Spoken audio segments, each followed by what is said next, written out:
ეთერშია კომუნიკატორი, მე შეგახსენებ ჩვენთან კომუნიკაცია მარტივია, 2-493-0 ტელეფონის ნომერი, კომუნიკატორი G არის ჩვენი ვებგვერდი, ამავე გვერდზე Facebook-ით შეგიძლიათ დაგვიკავშირდეთ, არის chat-box-იც სხვათა შორის და Skype-ითაც შეგიძლიათ შემოხვიდეთ ეთერში.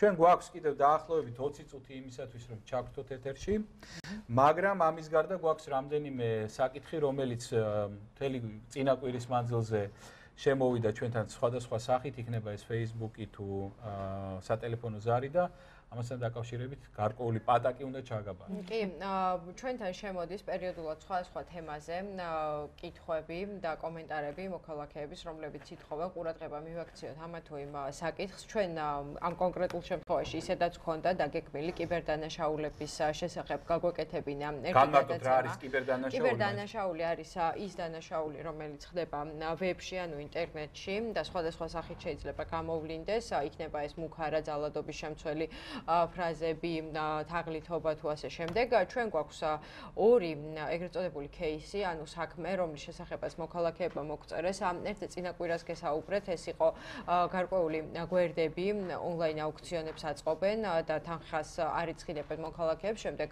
ქრებიან. დღეს მოგწერეს მეორე საქმეზე, ასევე კიბერსივრცეში ხდება, ანუ ინტერნეტ სივრცეში ეს საქმეც, ანუ ონლაინ ტოტალიზატორებზე სხვების სახელით ფულის დადება და თანხის გამოძალვა ამ საქმისთვის. ჩვენ გვყავს ეს ორივე მოქალაქე, მათი კონტაქტები გვაქვს. ვცდილობთ, რომ ეს სია იყოს მრავალფეროვანი, თუ თქვენ გაქვთ რაიმე შემთხვევა ონლაინ სივრცეში. კიდევ ერთი საქმე, რომელიც ჩვენ ნამდვილად ვიცით, არის სიძულვილის ენის გამოვლინება და სხვადასხვა ადამიანებისთვის მუქარა, თუნდაც სოციალურ ქსელებში. გვაინტერესებს ამ შემთხვევაში რა მექანიზმები აქვს სახელმწიფოს და სამართალდამცავებს, როგორ უნდა დავიცვათ თავი მათგან. ჩვენ მოკლედ ამ თემაზე ვმუშაობთ. იმ შემთხვევაში თუ რაიმე საქმე გახსენდებათ, ან თქვენ ან თქვენს მეგობრებს ქონიათ ესეთი შემთხვევა, დაზარალდით, ხო, ძალიან გაგვეხარდება თუ დაგვეხმარებით ამ კიბერდანაშაულების კლასიფიკაციაში და სიის შედგენაში. გვინდა რომ მაქსიმალურად ესეთი ინფორმაციული იყოს. დაგვიკავშირდით, პრინციპში Facebook-ზე მოწერა მე მგონი ყველაზე მარტივია, ან 493-0 დღის განმავლობაში ჩართულია, თუ არ გიპასუხებთ ავტომობილზე დატოვეთ შეტყობინება, დაგვეხმარებით და იმ შემთხვევაში ამ მოქალაქეებს, ვინც გთხოვენ რომ ამაზე გავამახვილოთ ყურადღება, პატიოსან სიტყვას ვაძლევთ, რომ ამ თემაზე ვმუშაობთ და მართლაც გავამახვილებთ ყურადღებას.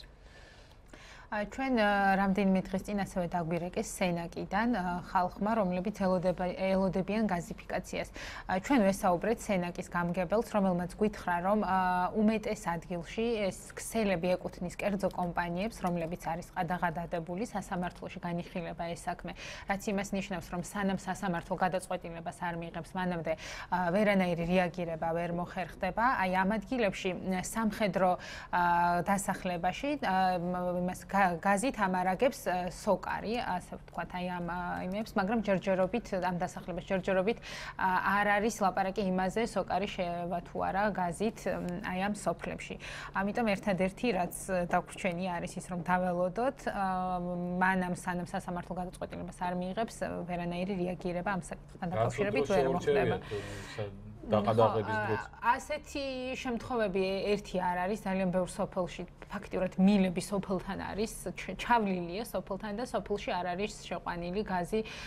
ეს ძალიან ცუდი მდგომარეობა იმ ადამიანებისთვის, რადგან ფაქტიურად საჭმლის გაკეთებაც არ შეუძლიათ გაზზე, უფრო მეტი დრო ჭირდებათ, ვიდრე ვთქვათ გაზის შემთხვევაში, იმიტომ რომ ჯერ ფეჩი უნდა დაანთონ, წყალი, ღუმელი, მადლობა, წყლის გათბობას ვერ ახერხებენ და ჭურჭელსაც კი ცივი წყლით რეცხავენ. ანუ ესე იგი ეს ეთყობა რაღაცა სისტემატიზირებულად მოხდა შემოწმება ამ კომპანიების და იმიტომ მოხდა ეს.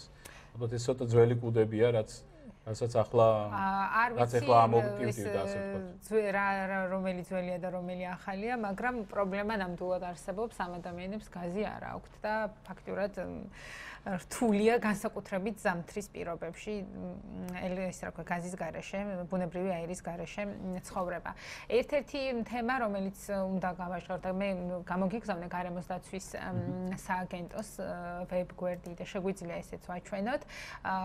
დაგვირეკეს თევდორე მღვდლის ქუჩიდან, აქ მიმდებარე ტერიტორიაზე არის გახსნილი სხვადასხვა ტიპის საწარმოები, რომლებიც იწვევენ გარემოს დაბინძურებას იმისათვის რომ თქვენ საქმის კურსში ჩააყენოთ გარემოს დაცვის სააგენტო ამისთვის არსებობს ცხელი ხაზი 153 შეგიძლიათ დარეკოთ ამ ნომერზე განაცხადოთ თქვენი პრობლემის შესახებ პრინციპში ჩვენ უკვე ვესაუბრეთ ეს გზა გავიარეთ მათ იციან უკვე აქვთ ინფორმაცია ამის შესახებ მაგრამ აუცილებელი არის რომ კერძო პირისგან შევიდეს ეს განცხადება და ამის შემდეგ მოხდება რაღაც გარკვეული ტიპის რეაგირება.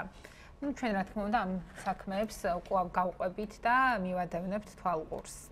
ჩვენ ახლა შეგვიძლია კიდევ ერთი დაიჯესტი ვნახოთ და სულ რაღაც 3 წუთში დავბრუნდებით და გავაგრძელებთ სადამდეც გვაქვს საეთერო დრო. თქვენ უყურებთ კომუნიკატორს.